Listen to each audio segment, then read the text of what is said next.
December 2021, the WTA started its boycott of China after Peng Shuai accused then Vice Premier of the country of sexual assault. There were even concerns about her safety, and the WTA said that until and unless there's a fair investigation, they won't return to China. Now fast forward to 14th April 2023, they have taken a U-turn and say that they will return to China. Has the WTA let down Peng Shuai? That's the question we are asking in this live. Hello and welcome to WION Sports Xtra. I am Nikhil Mathur and I'm joined by my sports editor Digvijay Singh Deo and by my colleague Vidur Kathuria. How do you see this climb down by WTA? I'm appalled. The question is, have they let her down? Of course they've let her down. And clearly commercial obligations have forced the WTA into an embarrassing climb down. I'll expand on that in detail. This is my opinion. But as early as last month, the WTA said that we are sticking to this boycott unless we have access to Peng Shuai. They still do not have access to Peng Shuai. So what has changed? What has changed that the WTA today is going back to China?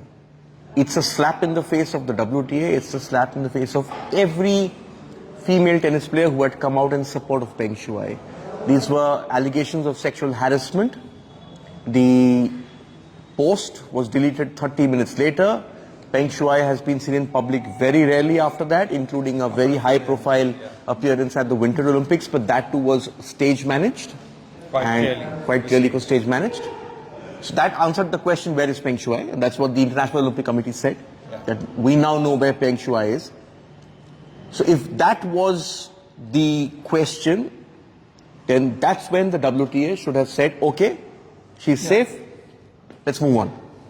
But by keeping it going for a year, by raising the rhetoric, and then last minute, all of a sudden, turning around and saying, okay, we're going back, I just think is a cop-out.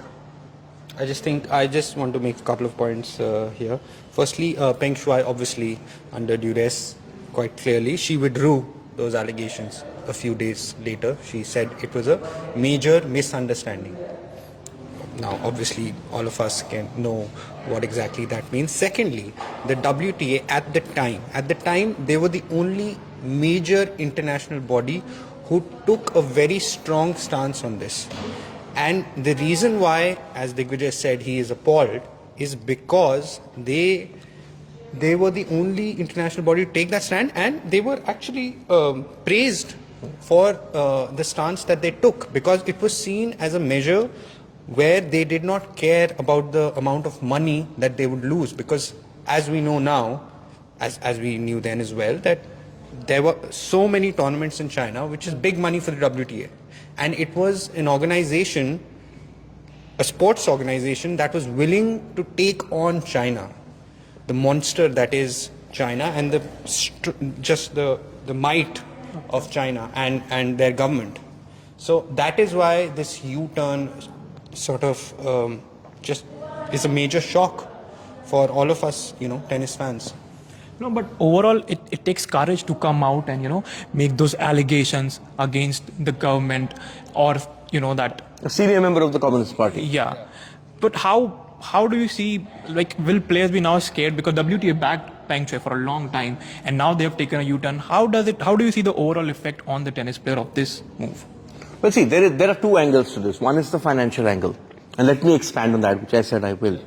When the WTA pulled out, you were looking at, I think, 9 tournaments. China was hosting 9 tournaments. Overall, including the tour finals. Yes, and Shenzhen. Big money. Okay. Record prize money. Yeah, record prize money. Then, what they didn't tell us then was it just a token gesture? That's what people are asking now. Yeah. Because at that point, China was closed. Yeah. Nobody was allowed to come in because of COVID. The restrictions are gradually lessening now. China is opening up now. So technically, while the WTA went up and said all it had to do, there was no way they were going into China in the first place. So was this just token? That's what is really upsetting to me.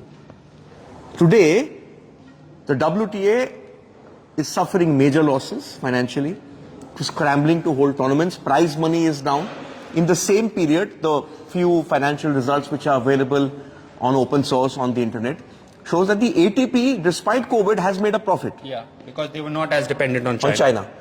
But the WTA then went, it did one event in Guadalajara, the season-ending tournament, and then in to Texas. put together that tournament in Texas. The WTA okay. finals. And it had to fill in the prize money from its own coffers, from its contingency and fund. which it was still nowhere near the prize money that was offered in Shenzhen So in players, 2019. it affects the players because financially, you know, you're not playing for that much money, and the prize money overall has come down. So that's my worry. That is it all about money? What happened to that moral and ethical stand that you took? Yeah, expanding on that, this is the first year since 2019 that events are coming back to China. There's the Formula 1 Grand Prix. So the first... Asian Games. Yes, exactly. So the first time where they actually had a chance to exclusively take a step because of Peng Shuai and their supposed concern, they failed. Yeah. Because this year is the only year where COVID is sort of under control as in China. Yes, that's word. And they have failed. So it seems like they are acting according to their own convenience, which is what is very sad, because there is no moral stance that they have taken, and they're just like, you know, any other... The release also said that it's because of commercial reasons, that it's affecting a game and all of that. So that's my point. So is money everything? Yeah, and if you look at their statement, Steve Simon, their chief, who was also praised a lot because he, you know, he took that stand, he took that stand and he spoke well at the time. But now he's saying that we do not expect a fair and transparent investigation, which they had called for 16 months back. They've sort of just given up. They still have no access to Peng Shuai. Yeah, they've never... They're saying that we know she's in Beijing, she's safe, we've spoken to her family, but a main concern of the WTA was they wanted direct access to Peng Shuai. Yeah. They refused the IOC's that show of strength at that point of time when she came and walked around with Thomas Bach inside that COVID zone which was made for the Olympic Games, right? I don't know what was it called. There was a specific name for it. The loop. It was that loop which was created to ensure that nobody from the outside the bubble came in. That was the point they could have backed off. Again, I'm coming back to it. The reason they took this extreme step was because they wanted to have access to Peng Shuai. They still do not have access to Peng Shuai. That is what is completely upsetting. And I'm hoping that, you know, it's a big break in the WTA right now. We had just had the Sunshine Double in Charleston. When the tour reconvenes next week, I think in Stuttgart, the Porsche Grand Prix in Stuttgart, that all the big players come out and say something over there. Yeah, we're already, at the time, that is 16 months back, all the big players spoke about it. Where is Peng Shuai? Iga, Osaka, Novak Djokovic. Yeah. All these players have spoken out. I wonder what they will say now, because now they will, especially the women's players, they will have to go out and play in China. And all those there are big events there. They offer big ranking points. No, and an interesting comment in that statement from Simon, saying that we've had negotiations, none of the players will be harmed, none of the WTA staffers will be harmed. That this negotiation has been going on. So even while you are making public comments that as early as last month, right, in March, that we are not going to go back until we get what we want, you have been negotiating with Chinese tennis authorities. Listen, for China, it's a huge positive development because this big sports brand which had left is coming back, sort of begging to be taken back because they want the money. And tennis is a very, very popular sport in China. Yeah. So you will have those full stadiums, and now they have a couple of players doing very well again. So there's this entire debate in sport about sports washing, right? Live golf and all of that, and Qatar and even Saudi Arabia Grand Prix and all of that. How is this different? Will the players be comfortable going and accepting that money? Yeah, this falls in the same category as sports washing because you are just to, you know, something that... No, so done. Either you don't take a stand like this. Exactly. I still think that the Olympics was when they should have backed off. But the moment they kept it going for one more year, and then this appalling turnaround, I'm just using that word advisedly, that just completely sort of disappoints me. I think what's really disappointing, coming back to the WTA, is that all these things that they said 16 months back. Now it all seems like a PR stunt. Yeah. That's what's really disappointing, because we have seen, like, international bodies are always sort of wary, like the NBA, going back, about, taking on China, because NBA is again... There was like something was tweeted again, something Houston, yes, the Houston Rockets, 2-3 years back, Houston Rockets general manager, he made a comment about Hong Kong, and there was a major... Yes. NBA, China is probably outside the US, China is NBA's biggest market. And there was a pre-season game at the time, and that came under threat. And all the hoardings, etc., they were taken off. No, even the Houston Rockets were not telecast after that. Yes, and the general manager of the Houston Rockets, he had to issue a clarification and an apology. It was only then that they were allowed to play, the Houston Rockets. This is one of the pre-season games. I think it was 2019. So it's just disappointing. You see, with a different context, they went all in. Yeah, and now the cards that have been dealt to them, they've sort of surrendered, waved the white flag, and they're out. I just can't believe what's going on. So in like both ends, morality and money, like largely it's money that is winning, because at least in the case of the Russian situation, Russia and Belarus, Formula 1 took a stand. No Russian property. Yeah. Irrespective of what happens. Yeah. Like, it's not happening. A lot of countries are not going there because of the IOC ban. So what? Is money everything? Yeah. What does the audience think? Do we have some questions? You can share in your comments on Twitter and on WION Facebook page. We'll take your comments. You're getting some comments. Yeah. So let's see. Andre says, didn't have much influence in the matter. Power lies with the strongest. I mean, yeah, China is powerful, but that's how you boycott and you take a stand. That's how you make a name and moral high taking ground. A stand. You're taking a stand. So when you take a stand, follow it up all the way. Exactly. Now the WTA seem weak.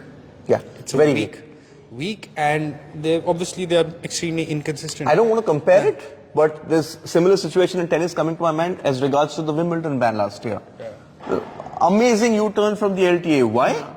Because they're going to, if they had not allowed Russians and Belarusians to play this year, the ATP and the WTA would have taken out all those tournaments. Financial hit, game at the grassroots is affected.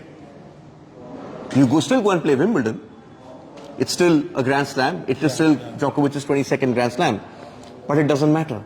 So even the LTA, Lawn Tennis Association of England, had to do a complete climb down, right? Yeah. It's all about the money in the end.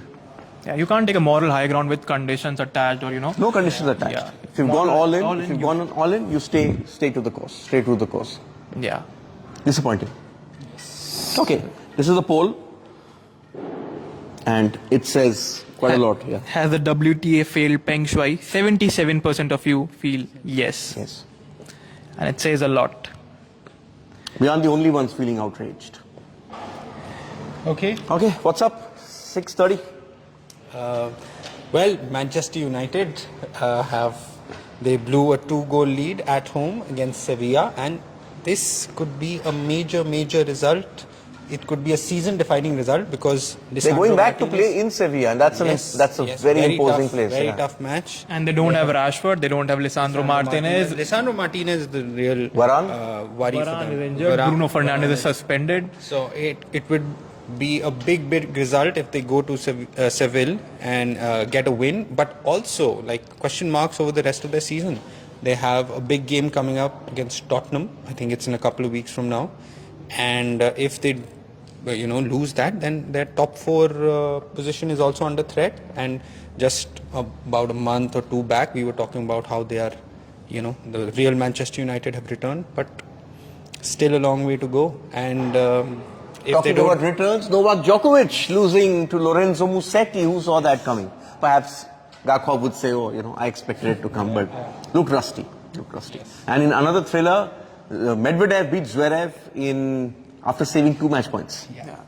But I'm not concerned about Zverev losing, but the fact that he can take Medvedev on to this level just shows that he's starting to find his feet again. We all remember what happened last year, the French, sort of the way he hobbled off. That I can't get that shriek out of my mind when he went down clutching his ankle. Yeah.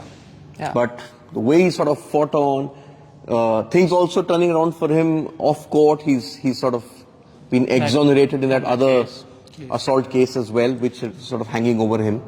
We also have an interview with Colin Jackson. I spoke to the former Olympic silver medalist, legend of the hurdles, and I speak to him about a lot of issues plaguing athletics. Is athletics a dying sport?